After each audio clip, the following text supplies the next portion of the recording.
Chapter 91. Arrested. You are listening at novelfull.audio. Translator. Atlas Studios Editor. Atlas Studios. After being shamed and scolded by the company's deputy general manager and causing such a huge misunderstanding, Jane felt incredibly embarrassed, and she couldn't help but turn red and hot. But at this moment, a clueless colleague hurried over from behind, and she said to Jane deferentially, "Miss Harper, I've just reserved a private room at the Lion for the celebration party tonight. Should we invite Cheyenne? Miss Carter too?" This colleague's words were like a sharp knife piercing Jane's heart once again. What's there to celebrate? Ms. Harper isn't getting promoted at all. This is a misunderstanding. Before there was even an official appointment letter of promotion, Ms. Harper happily said that she wanted to treat us to a meal. We thought it was real, but it turns out there's no such thing at all. I bet it'll be hard for Ms. Harper to be promoted again now that Miss Carter has become the general manager. Promotion. I bet she won't be able to stay in the company for long. Those who were still sucking up to Jane in the morning had now completely changed their attitudes after seeing that she had no hope of promotion. Meanwhile, Cheyenne Carter, whom she had just severely humiliated in the morning, had become the general manager. They felt that Jane's good days had come to an end, so they started mocking her instead. Only by condemning Jane could they make Cheyenne forgive them for their offensive behavior prior to her promotion. The colleague who gave Jane a set of expensive skincare products and an envelope of money was overwhelmed with regret, and she immediately made Jane return it. "Ms. Harper, sorry, but I suddenly remembered that I was just showing you that set of skincare products this morning. I wasn't meant to be a gift, so you'd better return it to me." Facing the drastic change in the attitudes of her colleagues, Jane's face turned pale. The feeling of being surrounded by her colleagues and hearing their snide remarks was something that Cheyenne used to experience all the time. But now, it was Jane's turn. Cheyenne was pleased. "Don't be too arrogant. Even if I'm not being promoted, I'm still a deputy manager and your immediate superior. Are you people sick of your jobs? Cheyenne is now our general manager, but I used to be her assistant, and we're on good terms with each other. We can always bury the hatchet, and I'll be valued highly by her. Are you people so certain that I won't be promoted? If I make a comeback one day, I won't let a single one of you off." Jane was extremely assertive as she glared at them coldly with narrowed eyes. When she said that, many people's hearts began to palpitate while their eyes began to get shifty. While some of them were regretting their decision to make a stand too soon, a police siren resounded, and a police car pulled over at the Brilliance Corporation office entrance. A few police officers walked out and headed toward Jane. After showing Jane the warrant and their identification documents, a police officer said sternly, "Are you Ms. Jane Harper? We received a call from your company. You are being charged for abuse of authority for personal gains, embezzlement of company assets, selling confidential intellectual property belonging to the company, and bribery. Please cooperate with our investigation and come with us to the police station." The words of the police officer were like a thunderbolt that stunned all the employees speechless, making them stare wide-eyed at the scene. Jane turned pale and began to lose control of herself. "No. You are making false accusations. I didn't do." Jane Harper denied incoherently. Suddenly, she dashed outside and tried to flee. However, two police officers soon pressed her to the ground, then handcuffed her and took her away. After Jane was taken away while crying and the sounds of the police siren vanished, the people around snapped back to their senses and began cursing loudly. "Oh my God! I didn't expect Jane Harper to be such a person. She's done so much evil and is now being taken away by the police. She really deserves it. I've known for a long time that she isn't a good person. She tries to coerce us into bribing her all day, and she treats me hostilely like I owe her whenever I don't bribe her. She's really brazen too. She's so ugly, and she tries to take everything she can. She's the scum of our company." she even said she would treat us to a meal to celebrate her promotion. TSK, this is retribution. She only has herself to blame for being so complacent and bullying Cheyenne so badly. She thought she was such a big shot. Yes, exactly. If Jane were still here now, she probably would have died from being infuriated by these insults and mockery. The matter of Jane Harper being taken away by the police for further investigation caused an uproar in the Brilliance Corporation and gave many something to talk about. Cheyenne's promotion to the general manager of the Brilliance Corporation soon spread throughout the city. Previously, the Brilliance Corporation became the company that many wanted to cooperate with because of its close ties with the Stardust Corporation. Thus, the new general manager of the Brilliance Corporation would naturally attract a ton of attention. Moreover, Cheyenne was the founder and used to be CEO of the Brilliance Corporation. And now, she had once again risen to the position of general manager. She immediately attracted countless discussions and speculations, causing her to become the talk of the town. As the former owner of the Brilliance Corporation and the people who kicked Cheyenne and her family out, the Carters naturally received this news very quickly. In addition to their extreme shock and surprise, the Carters were visibly upset. I never thought that bitch would become the general manager of the Brilliance Corporation. She's too lucky, huh? Humph, she must have used some dirty tricks to climb up to that position. Ha, didn't she collude with Flynn Davis previously to set us up and snatch the Brilliance Corporation back? Now I remember. This must be a scheme they hatched long ago. They planned to first take the Brilliance Corporation away from us before promoting that bitch. So heinous. Damn it, that bitch. 2 days ago, she pretentiously came to the Carter Corporation to assert her dominance. The Carters gathered in the hall were viciously cursing at Cheyenne, making malicious remarks about her out of resentment and jealousy. Bryce clenched his jaw and grimaced in extreme rage. He used to be the general manager of the Brilliance Corporation, but Cheyenne Carter had now snatched it away from him. Bryce looked at his right hand that was in a cast due to her loser husband breaking his wrist. I, Bryce Carter, swear that I will never let Cheyenne Carter and her husband off. Chapter 92. The Carters discussion. You are listening at novelfull.audio. Translator. Atlas Studios Editor. Atlas Studios. At this moment, Dominic Carter's figure appeared in the middle of the hall with his granddaughter Scarlett right beside him. The righteous indignation of the people subsided a little as they stood up respectfully to greet Dominic. Dominic waved his hand. After sitting down in the middle seat, he looked at the crowd. Seems like you already know. Yes. Everyone nodded. Immediately afterward, some impatient family members stood out and exclaimed, "Grandpa, this is so infuriating. What right does that bitch?" "Shut up." Dominic coldly interrupted and said in a low voice, "I didn't call you here to listen to this useless nonsense.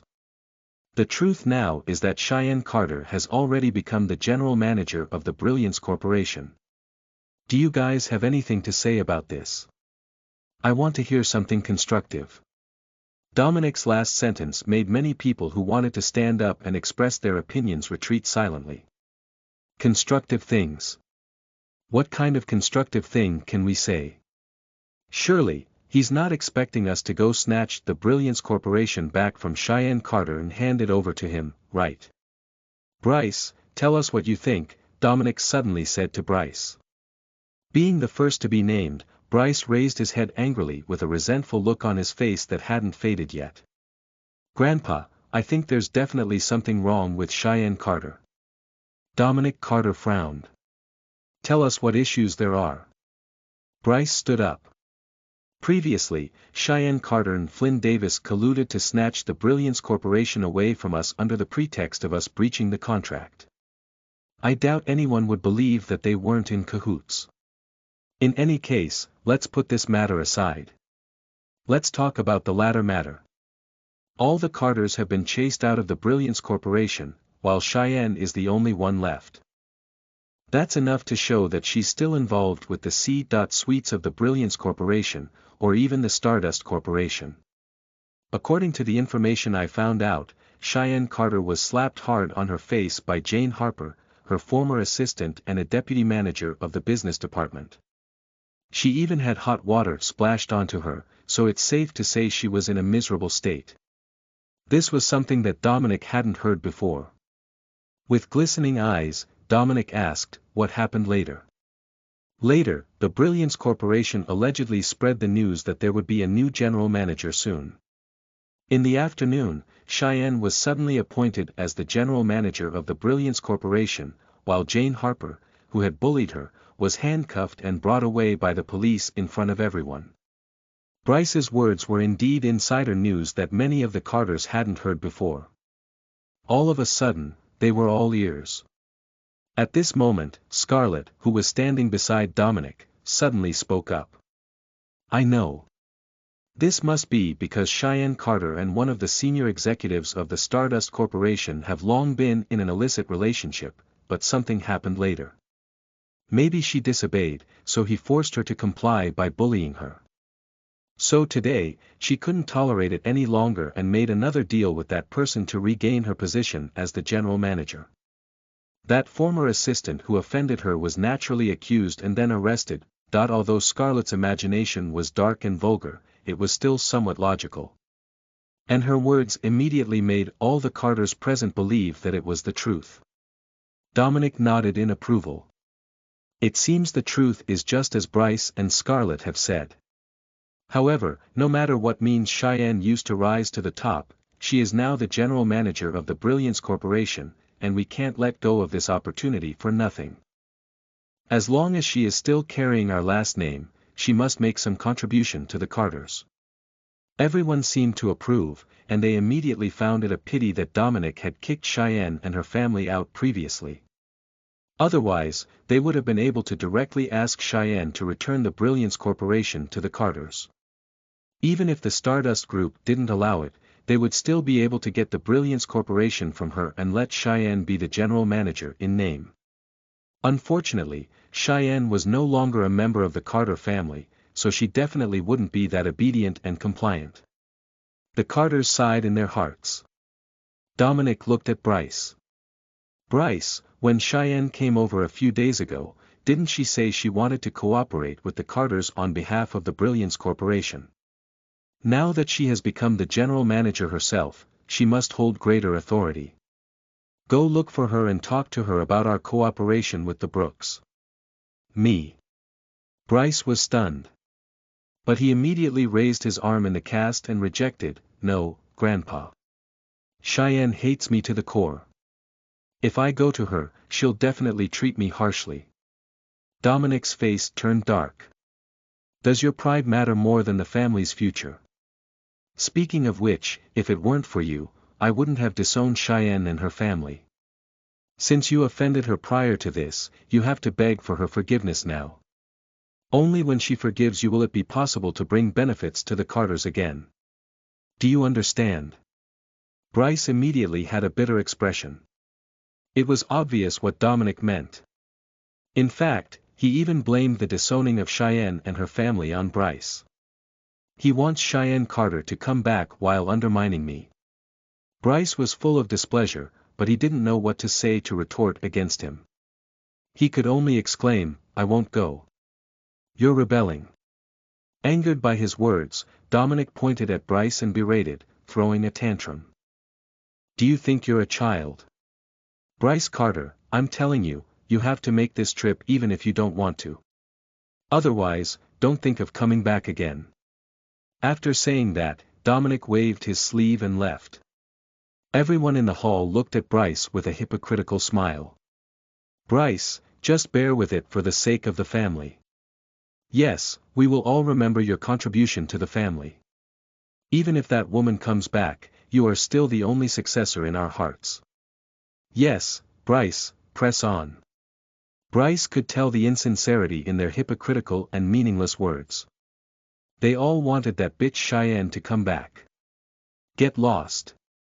All of you, get lost. Bryce hollered at them in rage. Chapter 93. Begging her at her place. You are listening at novelfull.audio. Translator. Atlas Studios editor. Atlas Studios. Seeing Bryce's sudden rage, the Carters remained silent and left awkwardly. However, when Bryce was no longer nearby, they naturally started criticizing him for his incompetence, poor character, and lack of manners. They all said that the family should be handed over to one of the distant relatives.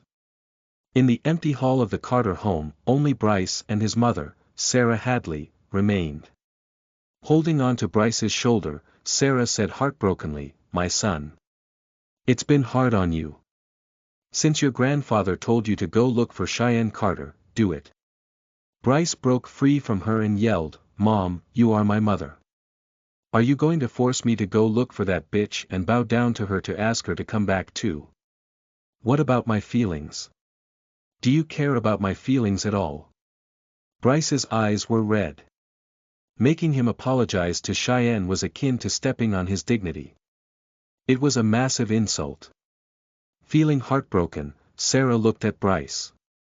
"Silly child, you are my son. How could I, as a mother, harm you?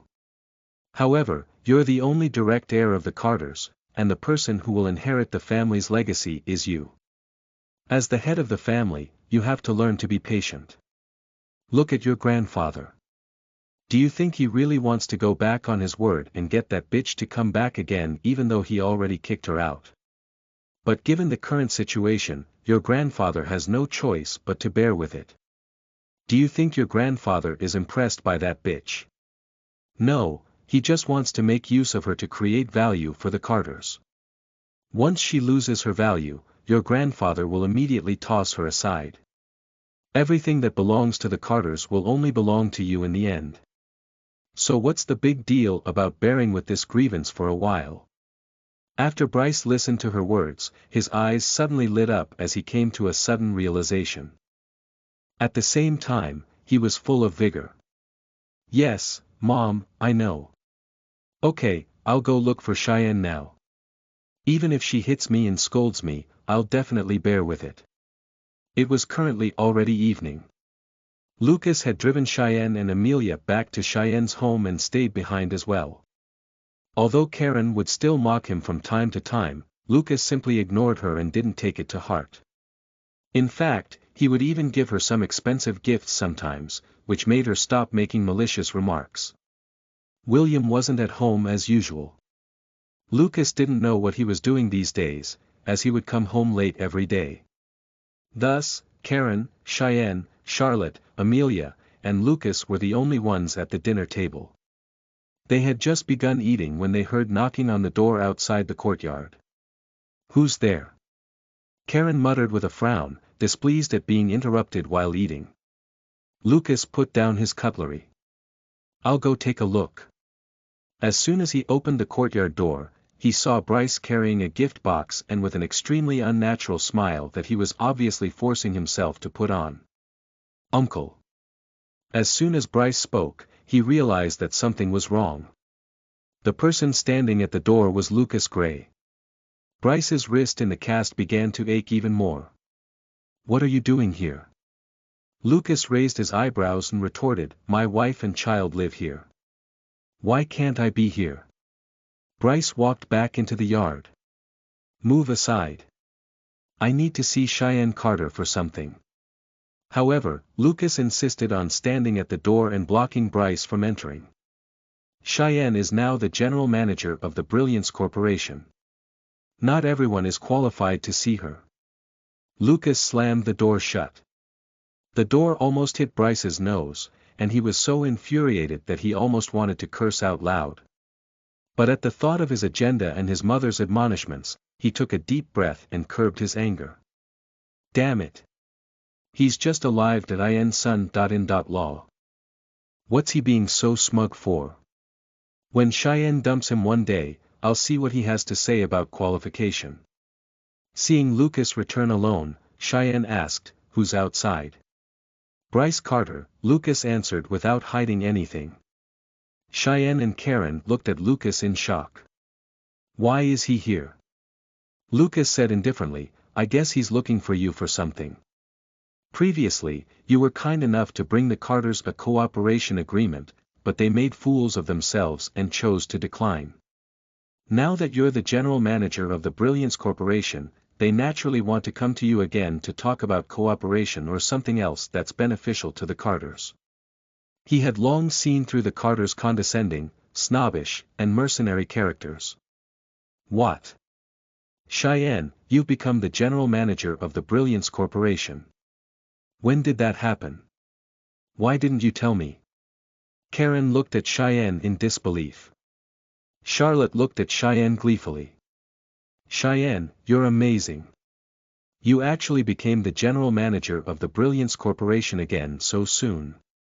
Cheyenne glanced at Lucas and coughed awkwardly. I was appointed just before the end of the day at work. I haven't had time to tell you about it. Karen was so excited that she grabbed Cheyenne's hand tightly. You should have told us this great news as soon as you got home. I'll cook some more dishes. Let's celebrate. Ha ha ha ha. General Manager, you've finally become the General Manager again. Karen was smiling sweetly while Charlotte held on to Cheyenne's other hand and said smilingly, Cheyenne, treat us to a meal tomorrow. They were both grabbing Cheyenne's hands tightly, and she was immediately caught between laughter and tears. Sure, let's go out for a feast tomorrow. After saying this, Cheyenne looked at Lucas, somewhat apologetic. In fact, Lucas had given the position of general manager to her. It was just a pity that Lucas's status was special, and she wasn't able to reveal it to make her family change their minds about Lucas. Bang! Bang! Bang! At this moment, the loud knocking came from the door again, accompanied by Bryce shouting. Uncle, Aunt, Cheyenne, it's me. I really need to see you. Please open the door. Bryce's yelling was exceptionally loud, and Cheyenne immediately frowned. Why hasn't he left yet?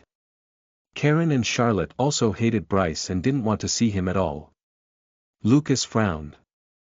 If they ignored Bryce, he would definitely keep knocking on the door and yelling, kicking up a ruckus. After thinking about it, Cheyenne looked at Lucas. I think we'd better let him in and talk things out. All right. Lucas nodded and walked out of the living room. Soon, Bryce followed Lucas in. Chapter 94. Bryce Niels. You are listening at novelfull.audio. Translator. Atlas Studios Editor. Atlas Studios. Seeing Bryce walk in, everyone looked at him with indifference and disgust, and no one said anything. Bryce chuckled. He walked toward Karen and handed over the gift box he was carrying. Aunt Karen, this is a diamond bracelet that I specially bought. It happens to suit you, so I'm here to deliver it to you. I hope you'll like it. Upon hearing that he had brought a diamond bracelet, Karen, who was initially sulking, hurriedly took the gift box, her eyes bright. While unwrapping the gift box, she bragged to Bryce, You're here to see Cheyenne, right? Cheyenne is now the general manager of the Brilliance Corporation.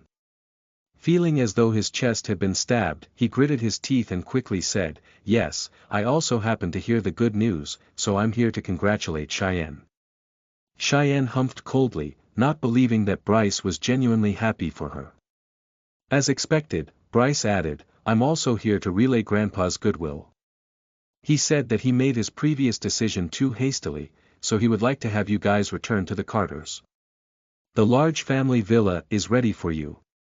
Karen was immediately overjoyed. Really? Is Dominic willing to let us return to the Carters? He even prepared a villa for us too. Of course.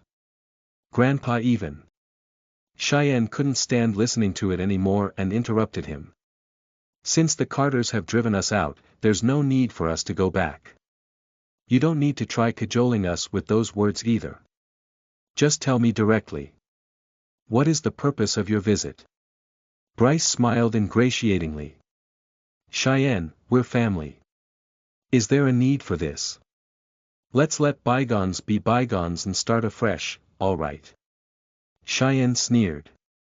Let bygones be bygones and start afresh. You're making it sound casual. If you came here just to say this nonsense, then you can leave.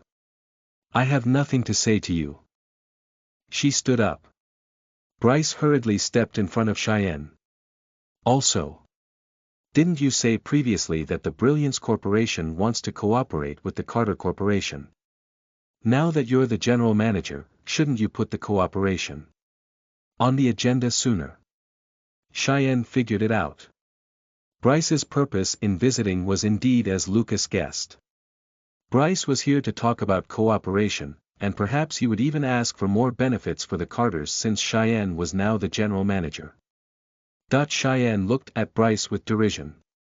Yeah, I did go to the Carter Corporation with the Brilliance Corporation's letter of intent to cooperate with you previously, but what did you do? Trust you to have the cheek to come and ask me this now. Bryce once again felt like he had been slapped. Bearing with the humiliation, he lowered his head and apologized in a manner that he thought was extremely sincere. It was my fault. I misunderstood you that time. Cheyenne, I hereby solemnly apologize to you. I came here today with such sincerity because I wish to gain your understanding, and I hope you will forgive me for being a bad cousin.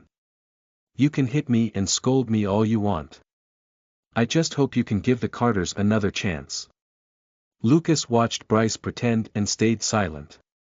Cheyenne clenched her jaw, feeling extremely uneasy about Bryce's apology because she wasn't used to seeing him lower his pride. She had already given up on the Carters, but Bryce's behavior made her hesitant. It was not that his words had touched her, but the Carters were the ones who raised her after all, and there was something that she couldn't bear to let go of. Seeing the hesitant look in Cheyenne's eyes, Bryce gritted his teeth and knelt directly in front of her. Everyone was shocked after hearing the loud thump. Charlotte, who had been standing at the side quietly, almost spat out her drink. Karen was wearing the diamond bracelet that Bryce had given her, and when she saw this, she was so dumbfounded that she was at a loss for words. Lucas sneered, folded his arms, and continued to watch the show. After being shocked, Cheyenne immediately said, What are you doing? Hurry and get up. No, Bryce continued kneeling on the ground, hanging his head low to hide the humiliation and indignation in his eyes. However, his voice was full of misery. Cheyenne, believe me. I really want to apologize to you and beg for your forgiveness. Now the Carter situation is getting worse day by day. Reaching a cooperation agreement with the Brilliance Corporation is really very important to us. Please give us a way out on account that we used to be a family. If you don't agree, I'd rather die here. Bryce forced himself to cry, and his eyes turned red. Cheyenne was startled. What are you doing? If you don't get up, I will never agree to cooperate with the Carters. Hearing her words, Bryce hurriedly stood up. Fine, I'll listen to you. Cheyenne, does this mean that you agree to cooperate with the Carters? Cheyenne looked at Bryce with a complicated expression. This is the last time I'm going to help the Carters. You guys better behave yourselves. Don't do anything overboard again and just manage your company properly. I won't go back to the family, and we don't need to have any extra dealings from now on. Hearing this, Bryce became even happier. He just wanted Cheyenne to agree to cooperate and finish the task he was given. It was even better for him that Cheyenne didn't want to go back to the family because that meant that no one would compete with him for the position of successor. Okay, I understand. Cheyenne, I thank you sincerely on behalf of Grandpa and the Carters. I won't force you, but the doors of the Carters will always be open for you. If you ever come back one day, you will always be welcome. Even Bryce was touched by his own mushy words. But after he left, he started to look jealous and disdainful. Humph, as long as I'm around, that bitch can forget about coming back to the family. Lucas stared at Bryce until the latter disappeared into the night. Only then did he look away. Cheyenne had chosen to give the Carters another chance, and Lucas didn't have any objections. However, if Bryce and the Carters hurt her again, they shouldn't blame him for being nasty. Chapter 95. Cheyenne's father gets drunk. You are listening at novelfull.audio. Translator. Atlas Studios editor. Atlas Studios. Only after Bryce left did they continue with dinner, which he interrupted just now. After washing and cleaning up, Charlotte returned to her own room while Karen sat downstairs in the living room, watching some television while fiddling with the diamond bracelet she just received. Lucas took Amelia upstairs to Cheyenne's room, where he played with her merrily. During this time, Cheyenne raised her wrist several times to look at her watch. She would also look downstairs from time to time, looking rather worried. "What's the matter?" Lucas asked softly as he placed a drawing book in front of Amelia. "Oh, it's nothing. I'm just a little worried about Dad. It's so late, and he hasn't returned yet. He won't pick up my calls either." "I don't know where he went," Cheyenne said softly. Lucas thought about it and said, "Do you want me to send someone to look for him?" Cheyenne naturally knew that he was capable of doing so, and he'd definitely deploy a lot of people to search. "That's not necessary for now. Maybe Dad is at his friend's place. He might be back soon." As she spoke, loud knocking on the door came from downstairs, and William's drunken yelling resounded. "Open up. Hurry up and open the door." After that, Karen started shrieking loudly in a sharp voice, "You jerk. Where did you get drunk at before coming home? Why don't you just drink yourself to death outside? Your body stinks and reeks of alcohol. I won't help you." Next, there were loud sounds of someone falling and things getting smashed. "Oh dear." When Cheyenne and Lucas heard this sound, they both hurriedly got up and rushed downstairs. Charlotte also opened her door and sprinted downstairs. "You damn jerk. You're already so wasted, but you're still holding a bottle of wine. Are you really out to kill yourself and make me a widow? Bastard, get up. I'm so unlucky to have married a man like you." Karen was standing by the door downstairs and howling loudly. William had fallen onto the ground, and the bottle of wine in his hand had been broken. There were shards of glass strewn all over the floor. Cheyenne and Lucas rushed to help him up.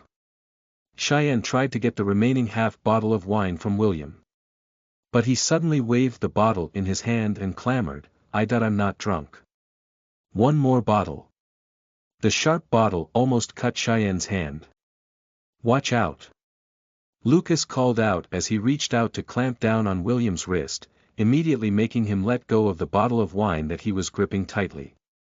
In a drunken stupor, William was still murmuring incessantly. And from time to time, he would flail his arms about to stop Lucas from holding him down. Fortunately, Lucas was strong enough to hold William down and move him toward his and Karen's room. "You're making such a din and creating a mess in the house as soon as you came back. You might as well not come back and just die outside." Karen cursed. Charlotte couldn't stand it any longer. "Mom, cut it out. Dad is already so drunk. He can't hear you even if you scold him. Let's deal with this mess. Cheyenne and Lucas will take Dad to your room. Mom, go bathe Dad and help him change out of his clothes. And I'll clean up the glass shards on the floor. We'll split up the work." Amid Karen's incessant cursing, they finally took care of the drunken William and laid him down on his bed. When Lucas and Cheyenne returned upstairs again, Amelia jumped into Lucas's arms immediately. "Mommy, Daddy, Grandpa is so scary." Amelia had seen William yelling loudly and flailing his arms about when she was upstairs and was frightened by his behavior. Lucas rubbed Amelia's little head and comforted her gently, "It's all right. Grandpa had too much alcohol. He'll be fine tomorrow. I'm here. Don't be afraid." Amelia finally nodded. She then raised her head and looked at Lucas worriedly. "Daddy, you won't be like Grandpa and drink so much later, right?" Lucas suddenly burst into laughter and said softly, "No, I won't act like that." Amelia finally relaxed and laid in Lucas's arms. Suddenly, someone screamed from downstairs. "William Carter, you bastard! How dare you hit me? I'll fight you." Frightened, Amelia immediately shuddered and clutched the corner of Lucas's shirt tightly. "Daddy! I'm scared." Lucas hurriedly held Amelia in his arms and comforted her. Cheyenne immediately headed downstairs after hearing the scream. "Who are you yelling at, huh? You're nothing to me. Karen Turner, you're nothing to me. Stop shouting at me and calling me a loser." "Huh, what are you then? You were so clingy and submissive toward me when you knew that the Carters were rich back then. Now you think I'm a good for nothing." William's eyes were red as he hollered and pointed at Karen's nose. "You jerk. Bastard. I must have been blind to marry you. Yeah, I decided to be with you then because of your money and because I thought you were Dominic Carter's son. So what? I have the guts to admit to it. What about you? You're just an illegitimate son who's not blood related to the Carters and got kicked out like a dog. Have I ever lived in luxury throughout my marriage to you?" Karen yelled in a sharp voice. Seeing both of them cursing at each other, Cheyenne hurriedly rushed toward them and grabbed Karen's arm, for fear that they would start fighting again. "Dad, you've had too much to drink. You'd better get some rest." "Mom, Dad is just saying those words in a drunken stupor. Don't stoop to his level." To Cheyenne's surprise, when William saw her in a daze, he immediately flared up and cursed, "You're such a jinx. Forget it if the company was snatched away, but you married such a loser and made yourself a laughingstock. If not for you, we wouldn't have been chased away by the Carters. I'm left with nothing now. It's all your fault." BL.net. After being lashed out at by her father, Cheyenne felt aggrieved and miserable, and she immediately teared up. "Dad, how could you say that to me? It wasn't my fault. Stop arguing." William raised his hand to slap Cheyenne. "Stop it." Lucas immediately appeared beside Cheyenne.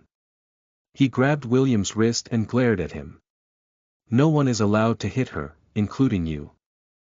Chapter 96. Incessant arguing. You are listening at novelfull.audio. Translator. Atlas Studios Editor.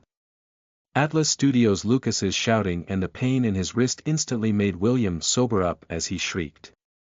When Cheyenne recovered from her shock and saw the look of agony on her father's face, she couldn't help but exclaim, "Lucas, he's my father. Let go of him." Lucas just wanted to stop William from hitting Cheyenne, and now that William was much more sober, he naturally wouldn't do anything to him. He was about to let go when Karen suddenly said, "No. Lucas, hurry up and throw him outside. I don't want him here." She pointed to the door. Cheyenne had another headache. "Mom, forget it. It's already so late. Where can you dump Dad? What if something happens to him? I don't care. Even if he dies out there, I don't want to see him in this house again." Karen screamed in exasperation. Lucas was speechless. He naturally wouldn't throw William outside. Instead, he just let go of the latter's wrist. "Damn it. You punk, remember this." William hollered hostilely after breaking free and sobering up. However, he was extremely displeased by Lucas's act of clamping down his wrist. After saying this, he stumbled back into his room and laid down. Meanwhile, Karen was also infuriated because Lucas didn't throw William out like she had ordered. "Fine, you're disobeying me too, huh? If you won't throw him out, get lost yourself. Get lost. You're not allowed to stay in this house anymore. Scram." She pointed at the door. Lucas was extremely speechless. Being caught between the two of them made him feel extremely vexed. But he had to bear with it since they were Cheyenne's parents. "Mom, what are you trying to do now? Why do you have to vent your anger on Lucas after fighting with Dad?" Cheyenne questioned, trying to stay patient. "Ha, Cheyenne, don't be so biased to this man. Men are all jerks. Lucas Gray is a good for nothing, just like your father. He has no job, no income, and he lives like a loser every day. He still has the audacity to drink every day and take it out on me when he's drunk. I've really had enough of this. Karen cried out loud. I'm doing it for your own good. Quickly find a rich man and marry him. Stop being with this good for nothing. Life is torture if you continue living like this. While sniffling, Karen wept and complained. She suddenly pointed at Lucas and continued, look at you. What did you get after you married this good for nothing? Did he do anything for you? Has he given you anything? You were alone throughout your pregnancy. And you painstakingly delivered Amelia, took care of her, and raised her. Where has he been all these years? He doesn't deserve you at all, and he doesn't deserve to be a father at all. Lucas laughed bitterly in his head. He indeed owed Cheyenne for failing to fulfill his duty as a husband and father. He couldn't rebut her. Cheyenne wanted to tell Karen that Lucas had done a lot for her and gave her a lot of help lately. He even made her the general manager. He wasn't a good for nothing. However, she couldn't say anything. After Karen cried and threw a huge tantrum, she soon got tired and returned to her room. Lucas obviously wouldn't get lost like she told him to. After going upstairs and once again holding his worried daughter in his arms to comfort her, he suddenly developed the idea of taking Amelia away from this home. The atmosphere here was indeed rather terrible. William liked throwing drunken fits while Karen would curse and hurl vulgarities all day. They tended to get into heated fights too. Tonight, Amelia got frightened several times. If she continued living in such an environment where she was frightened every single day, it would be bad for her upbringing. However, this was just Lucas's thought. Cheyenne cherished Amelia like she was her life, and she wouldn't let him take her away easily. Besides, if Cheyenne left with him as well, she would definitely worry about her parents, and there was no way he could bring them too. It was the weekend the following day. William was still lying on his bed and sleeping after a drunken night.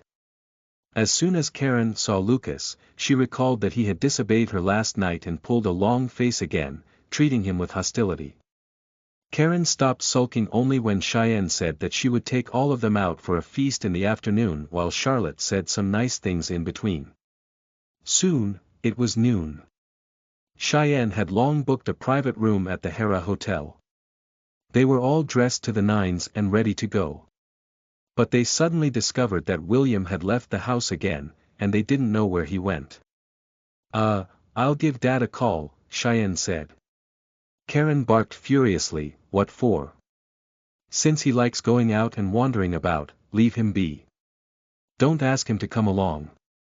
Cheyenne hesitated for a moment and agreed. Lucas drove them to the entrance of the Hera Hotel. It was the lunchtime peak hour and thus difficult to find a parking space. Cheyenne told the impatient Karen to go in with Charlotte and Amelia while she and Lucas would look for a parking spot. Okay, then we'll go in first and order some food. Charlotte agreed and went into the hotel with Karen and Amelia. By the time Lucas and Cheyenne found a suitable parking spot and parked their car, almost 7 or 8 minutes had passed.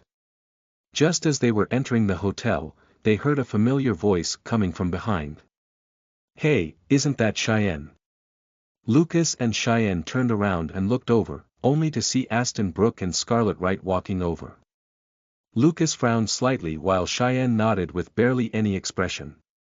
Previously, at the Carter Corporation, Scarlett had said a lot of harsh things to Cheyenne, so Cheyenne disliked her even though she was her cousin.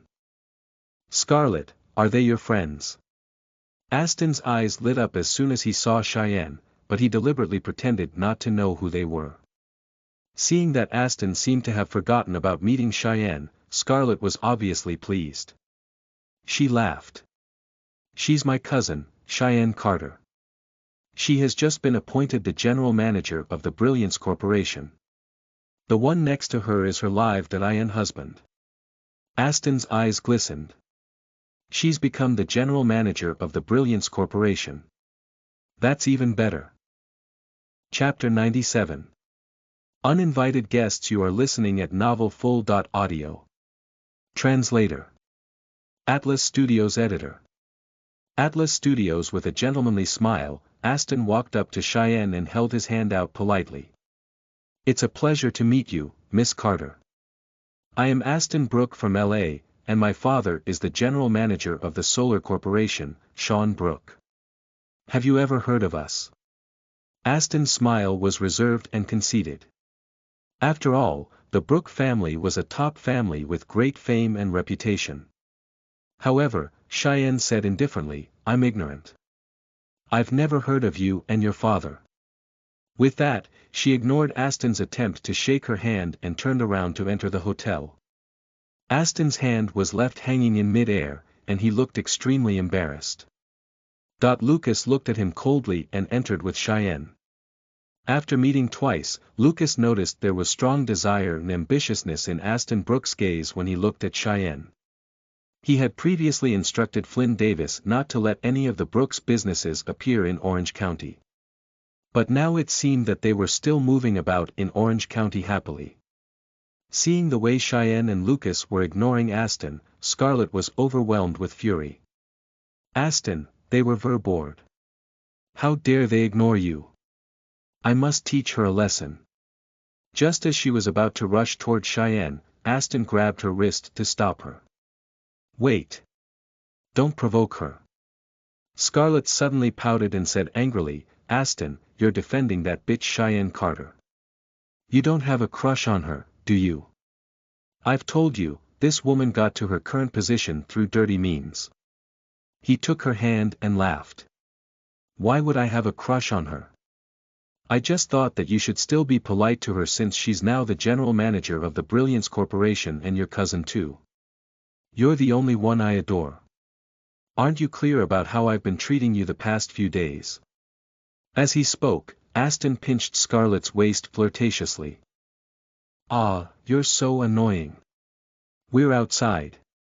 Scarlett looked at Aston coquettishly as she snuggled up into his arms. These days, the two of them had been spending a lot of time with each other and had gone all the way. They were in the honeymoon period of their relationship. Aston smiled nonchalantly, knowing that coaxing Scarlett was easy since he could tell that she was only after his money. Once he said a few words to cajole her and promised to marry her in L.A., she would be submissive to him again.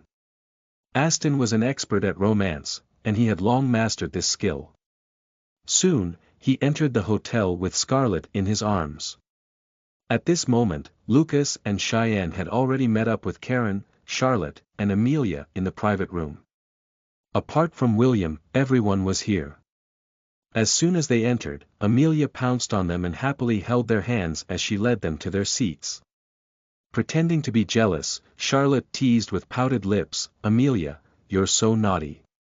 You forgot all about me as soon as you saw your daddy and mommy. Amelia smiled shyly and scurried over to kiss Charlotte's cheek. Karen was dressed ostentatiously today, and she had deliberately styled her hair at a salon nearby. She was wearing a dark green dress and a top-quality diamond bracelet. This diamond bracelet was naturally not the one that Bryce gave her yesterday but one of the pieces that Lucas had bought at the auction. At the time, Lucas wanted to give all that valuable jewelry to Cheyenne. But unfortunately, she refused. Afterward, Lucas picked out this bracelet and gave it to Karen to shut her foul mouth up. Actually, Karen was quite pretty when she was silent. After all, she had to have good genes in order to give birth to such beautiful daughters, Cheyenne and Charlotte. But unfortunately, whenever Karen spoke, she would be cursing or arguing with someone most of the time, ruining her image. Just when they were having fun and playing, someone knocked on the door of the private room. Thinking that it was the service staff, Charlotte said, "Come in." To their surprise, the person who pushed open the door of the private room was not a waiter but Scarlett Wright and Aston Brooke, whom Lucas and Cheyenne had met at the entrance. Charlotte questioned hostilely, "What are you two doing here?" She had always disliked Scarlett, her cousin who often humiliated and insulted her since they were children. Scarlett liked calling Charlotte an outsider and a shameless bastard. Charlotte used to burst into tears after being mocked and scolded by her. Scarlett didn't bother being polite and pulled Aston to the table. What a coincidence. Aston and I happen to be here for lunch today too, and we ran into Cheyenne at the entrance. We thought that we should come over and join you guys for lunch. Well, the more, the merrier. She looked at Aston sweetly and smiled coquettishly. Oh, right, I almost forgot to introduce you. This is my boyfriend, Aston Brooke, the heir of the famous Brooke family from LA. We're getting engaged soon. Today's meal will be on us. Charlotte watched coldly as Scarlett showed her boyfriend off and pursed her lips in disdain. No thanks. We can still afford to pay for a meal. We don't need you to be worried about it. Besides, this is our family lunch. Why are you interfering? I don't want to eat with you. I lose my appetite whenever I see your face. You. Scarlett was furious, as Charlotte's words made her feel a little embarrassed in front of Aston. Scarlett couldn't help but tug Aston's clothes to have him stand up for her. She hated them too, and if Aston hadn't said that he wanted to come and form a good relationship with them, she wouldn't have come. Unfortunately, what Scarlett wished for did not happen. Aston's eyes were glued onto the beautiful Carter sisters. How could he have the time to bother about Scarlett? Lucas stared at Aston coldly while Cheyenne and Charlotte were similarly displeased about the uninvited guests. Karen was the only one who kept staring at Aston with a gaze of satisfaction ever since she heard his family background. Aston Brooke is handsome and looks decent. Although I'm not too clear about his family, he's definitely the scion of a rich family, and that makes him a good candidate for a son-in-law. It'll be a good choice to let either Cheyenne or Charlotte marry him. Karen had long ignored Aston's girlfriend, Scarlett Wright. Chapter 98. Poor person, you are listening at novelfull.audio. Translator. Atlas Studios Editor. Atlas Studios, you are. Mr. Brooke, right. Karen looked at Aston with an intense gaze. Aston hurriedly bowed. Hello, Aunt Karen.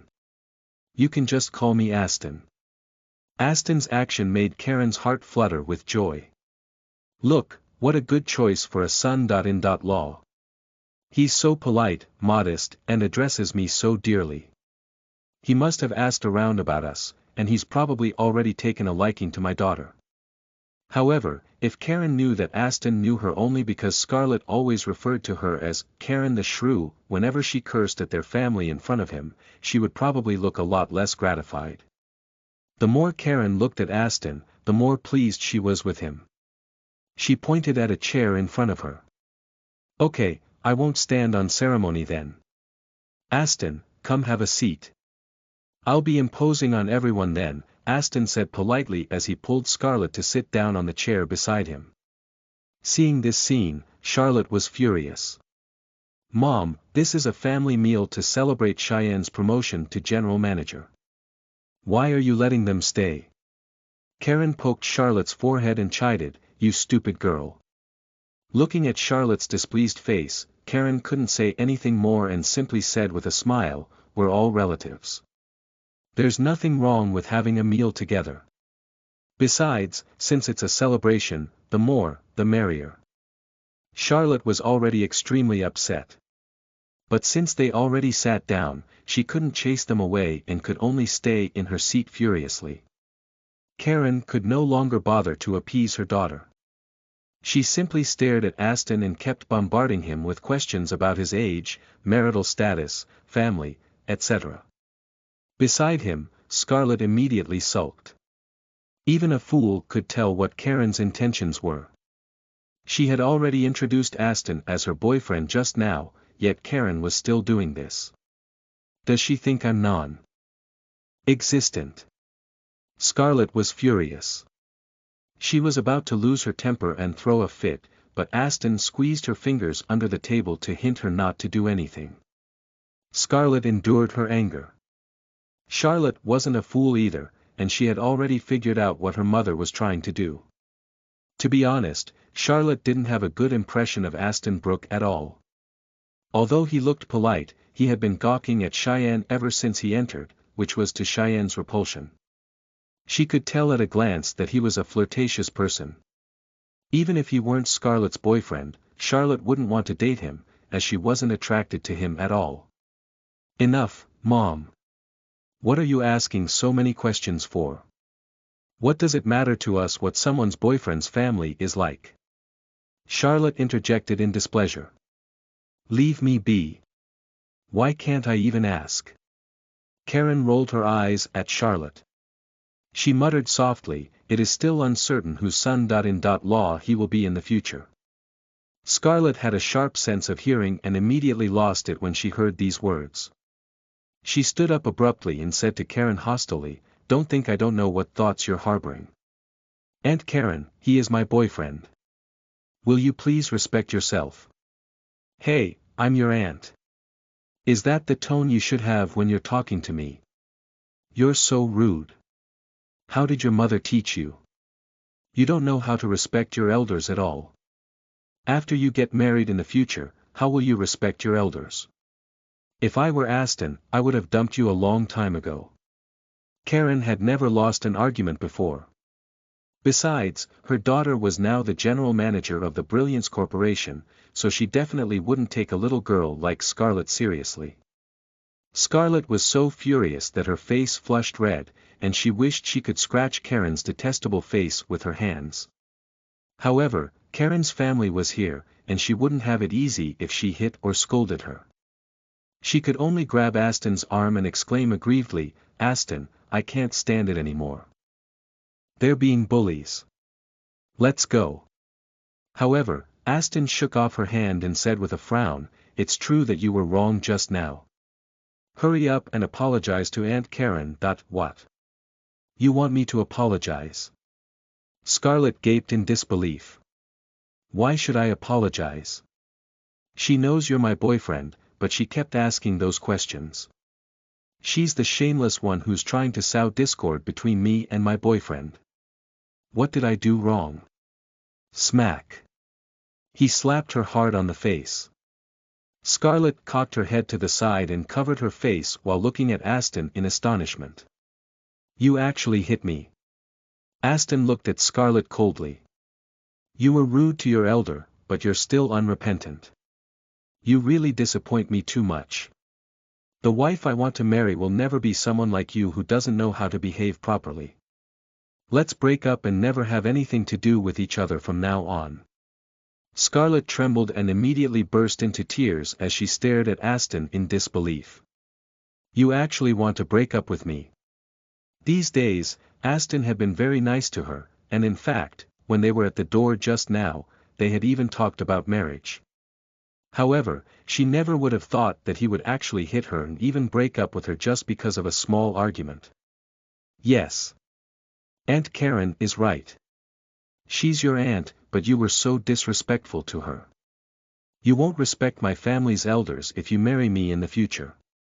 I really don't dare to marry you since you have such a terrible character, Aston said righteously. When Scarlett saw Aston's cold expression, her heart quivered as she finally realized that Aston wasn't joking and really meant it when he said he wanted to break up with her. Scarlett panicked. She had given herself to Aston long ago and was so close to marrying him. Her grandpa Dominic and her family were pleased about it too. If Aston broke up with her now, she'd be really embarrassed to face others. I'm sorry, Aston, I was wrong. I just care about you too much, and I was so furious that I spoke to my aunt rudely. I didn't mean to disrespect my elder. I'll apologize to her right away. Please just forgive me this time. Scarlett hugged Aston and bawled pitifully. However, Aston did not compromise and simply pushed her away. Get lost. Scarlett was wearing high heels, and after being pushed, she lost her balance and fell onto the ground. But Aston did not even look at her and instead said to Karen apologetically, Sorry, Aunt Karen. I'm sorry for being a killjoy today. Cheyenne, Charlotte, I'm sorry too. I will definitely visit you and make up for it one day. After saying this, he looked at Cheyenne and Charlotte, then turned around and left. Seeing Aston leaving, Scarlett, who was wailing on the ground, could no longer worry about anything else and got up to chase after him. Aston! Aston, wait for me. Chapter 99. Conditions for Reconciliation. You are listening at novelfull.audio. Translator. Atlas Studios Editor. Atlas Studios. Only after Scarlett chased after Aston and disappeared entirely did they recover from the shock and momentary speechlessness. In the end, Karen sighed. I didn't expect Aston to be so respectful toward his elders. This sets him apart from those rebellious scions. He's a fine young man. Cheyenne and Charlotte were astonished to hear this. Mom, is there something wrong with you? You think such a person is good? He slapped Scarlett and pushed her over a trivial matter. He obviously has violent tendencies. Charlotte was dumbfounded. Scarlett actually still panicked and chased after a domestic abuser. Her brains must be fried. What do you know? Aston may have hit Scarlett, but that's because she made a mistake. If she didn't have a foul mouth, would he have hit her? Besides, he just slapped her and gave her a little push. How is that considered violent? Karen disagreed. You can't judge a man based on that alone. Look, Aston is so good looking, and he's decked out in designer clothing. He's clearly the scion of a wealthy family. It's normal for him to be a little hot-tempered. Besides, he's so respectful toward his elders, and I can tell he obviously has a good character. If you can marry him, you won't have to worry for the rest of your life. Charlotte flew into a rage and snapped, who would want to marry someone like him? He's just rich, and you're singing such high praises of him. If that's not considered violent, what is? I don't want to marry a domestic abuser. I'm afraid you'd still be praising him endlessly even after he beats me to death. Hey girl, what are you saying? If you're obedient, why would he hit you? Besides, what's wrong with him being rich? Do you want to marry a penniless loser like Lucas too? Karen retorted, thinking that her daughter was worrying for nothing and making up nonsense. She insulted Lucas out of nowhere too. Charlotte humphed in disdain. Forget it. That guy clearly had a girlfriend, but he kept gawking at me and Cheyenne lecherously as soon as he entered. He's obviously a jerk. Lucas is so much better than him. Seeing Charlotte repeatedly retort, Karen was immediately furious. Charlotte Carter. Are you out to anger me? How can this loser hold a candle to Aston? Karen pointed her bright, red-lacquered fingernail at Lucas. Lucas touched his nose speechlessly. I've merely been sitting here quietly. How did I provoke her?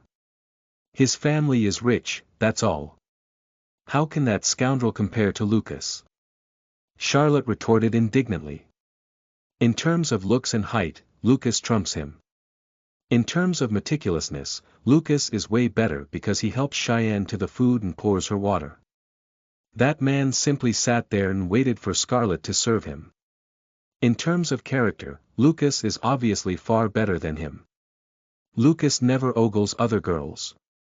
Mom, will you stop being so superficial? You've only seen that man once. How much do you know about him? Karen was suddenly at a loss for words. Then she hollered furiously, forget it. I'm not going to talk to you anymore, wretched girl. You're really going to be the death of me. I'll teach you a lesson after I come back from the washroom. With that, she glowered at Lucas and Cheyenne before leaving the private room. Cheyenne poked Charlotte's forehead. It's not like you don't know what Mom's temper is like. The more you refute, the angrier she gets. I did that just to make her change her opinion of my brother-in-law, Lucas. Charlotte pouted, feeling wronged. Hearing Charlotte call Lucas her brother-in-law made Cheyenne feel extremely embarrassed. She looked at Lucas quietly as her ears turned red.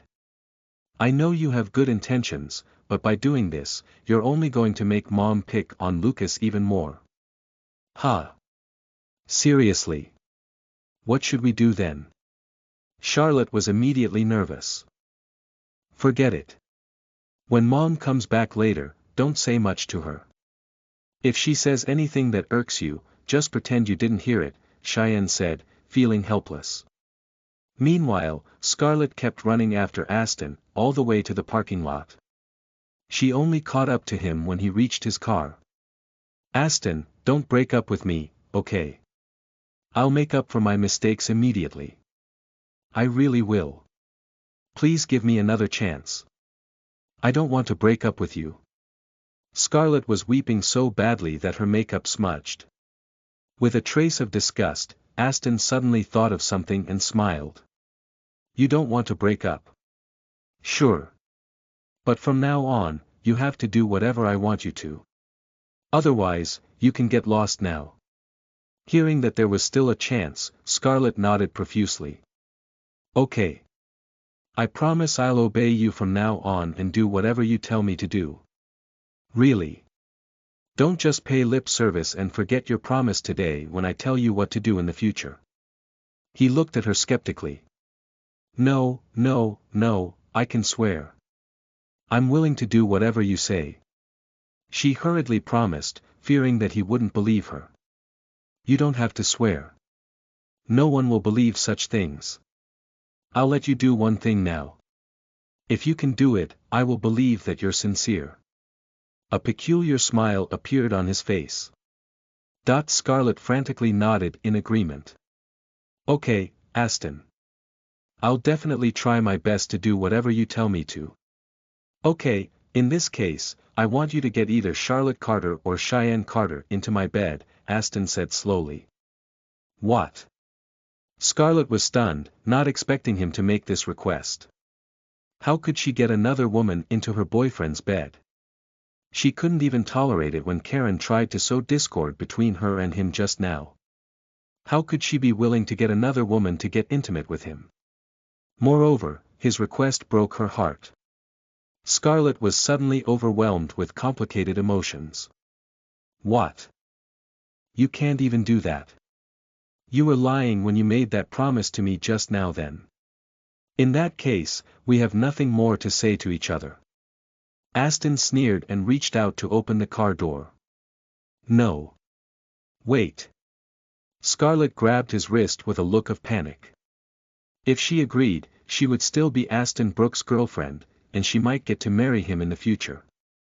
If she disagreed, he would immediately dump her, and she would no longer have a choice. Scarlett clenched her jaw and said miserably, Okay, I agree to your request. However, you're just going to sleep with them, right? I'm still going to be the one you marry, right? Of course, silly girl. I'm just going to toy with them. You're the one I love the most.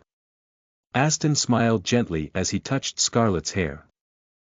Chapter 100. Mother.in-law gets hit. You are listening at novelfull.audio. Translator. Atlas Studios editor. Atlas Studios. In the private room of the restaurant, they were almost done eating, but Karen hadn't returned yet. Why isn't Mom back yet? Could something have happened to her? Cheyenne said worriedly. Finding that something amiss too, Charlotte stood up and said, I'll go check. She walked out of the private room and crossed a corridor. She was about to go to the washroom when she suddenly realized that there were a lot of people gathered in the corridor and there seemed to be a fight. You're trying to run, huh? I'm telling you, if you don't pay up today, I won't spare you, a woman shrieked in a shrill, high-pitched voice. Charlotte frowned in displeasure and was about to continue walking toward the restroom when she suddenly heard an extremely familiar voice. Oh, please. A wench like you is trying to extort me. Dream on. Do you know who my daughter is? It was her mom's voice. Charlotte was shocked and immediately stopped in her tracks. Her mom had gotten into an argument with someone again. There were many onlookers, and she couldn't squeeze her way through. So she ran back into the private room and yelled, Bad news. Mom got into an argument with someone again. There are a lot of people surrounding them. What? Cheyenne was astonished. She stood up and was about to dash out. Lucas hurriedly pulled Cheyenne to stop her. "I'll go take a look. You stay here and accompany Amelia." Cheyenne bit her lip. She was indeed quite worried about her mom, but she also knew that she couldn't leave her daughter alone in the room. Besides, Lucas was a man and would definitely be able to handle the situation better than her. "Okay, you go then. The most important thing is to bring her back here." Actually, she was just worried that it was her mother who caused the argument in the first place. "Okay, don't worry." Lucas walked out with Charlotte following closely behind him. When they arrived, the commotion was louder.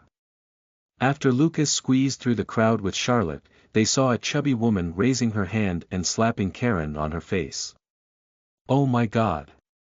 You wench, how dare you hit me!" Karen would never let herself be at disadvantage. She immediately raised her hand and grabbed the woman's hair. In an instant, they got into a messy scuffle. "How dare you hit my mother!" Charlotte shouted furiously and rushed forward to grab the woman by her clothes. She even slapped her a few times on behalf of her mother, making the woman wail in pain incessantly. The lobby manager rushed forth with some security officers and finally separated the three women. The three of them looked rather disheveled. Karen deliberately styled her hair today, but it was now a total mess, and there was a red palm mark on her face. Charlotte's clothes were also messy, and there was a long scratch on the back of her hand. The one who had it the worst was the chubby woman opposite her. It was hard for her to move about nimbly because of her body size, so she had suffered numerous hits from Karen and Charlotte. Her cheeks were red and swollen after being slapped, and her hair was all messed up too. "Dear customers, please talk things over calmly and don't resort to violence," said the hotel lobby manager, trying to mediate the situation. The chubby woman gritted her teeth and stared at Charlotte and Karen. She took out her phone and exclaimed, "Damn it! Daring to slap me. Just you wait." As soon as the call got through, the chubby woman started bawling and complaining about being bullied. She then told the person on the other end to send some people over quickly. When Karen saw that some people were really going to come, she couldn't help but feel a little scared. After Charlotte took a closer look at the chubby woman's face, her heart dropped, and she knew that trouble was coming. She was too focused on helping her mother slap the woman that hadn't paid attention to see who she was assaulting. Now that Charlotte recognized the woman's identity, she secretly lamented in distress. Of all people, why did she provoke this woman? At the side, Lucas had also long recognized the chubby woman to be the same one who almost hit Charlotte and Amelia at the kindergarten previously. The woman's husband was James Wilson, whom he had seen again at Dominic's place. Wilson had even tried to make Lucas kneel down and apologize to him. He reckoned that she should have called Wilson to bring his men over. Enemies always meet. Meanwhile, Charlotte also quietly told Karen about this woman. "This woman is Sharon Hart, the wife of James Wilson, the owner of the Titanium Corporation. I almost got hit by the two of them when I went to the kindergarten to pick Amelia up before. Thanks to Lucas rescuing us, we got away unharmed." As soon as Karen heard the Titanium Corporation, her face turned pale because she knew that it belonged to the top-tier Wilson family. "Oh my God! This fat woman I just hit is James Wilson's wife. What do I do now?" Karen's legs were trembling as she quickly said, "What are we still standing here for? Let's run away." She pulled Charlotte along. But as soon as they ran for a bit, Sharon stopped them. "Humph, now you're scared and want to flee, huh? Let me tell you. It's already too late. Since you two bitches had the audacity to hit me, be prepared to suffer my retaliation. If I don't beat you two into a pulp later, I won't be Sharon Hart." Having found someone to help her, Sharon was naturally arrogant. Karen was terrified. She was the type to bully the weak and fear the strong. Previously, she had the guts to yank Sharon's hair and curse her out because she didn't know her identity yet. Now that she did, she obviously wouldn't dare. Looking around in panic, she suddenly caught a glimpse of Lucas and immediately ran and hid behind him, regardless of the fact that she often called him a good for nothing. Oh. So you have an accomplice. Don't worry. I won't let any of you shameless idiots off. Sharon barked smugly while glaring at Lucas as well as Charlotte and Karen behind him. Lucas's expression turned dark. Mind your language. If you're going to continue being so foul-mouthed, I won't go easy on you even if you're a woman. Karen was so infuriated that she poked Lucas's back and chastised, "Are you out of your mind? Loser, don't drag us down even if you have a death wish." After saying this, Karen poked her head out from behind Lucas and said to Sharon deferentially, "Excuse me, madam. It was all just a misunderstanding just now. I'm sorry. I'm really sorry. Please be magnanimous and let us off." Seeing Karen stooping low and submitting to her, Sharon immediately raised her head and laughed out loud. But she looked extremely terrifying because of her swollen face and large red lips. After she was done guffawing, she said to Karen sneeringly, "Humph, are you scared now that I've called people over? Weren't you very haughty and arrogant just now? You two slapped me so hard, but you want me to forgive you after a simple apology. Dream on."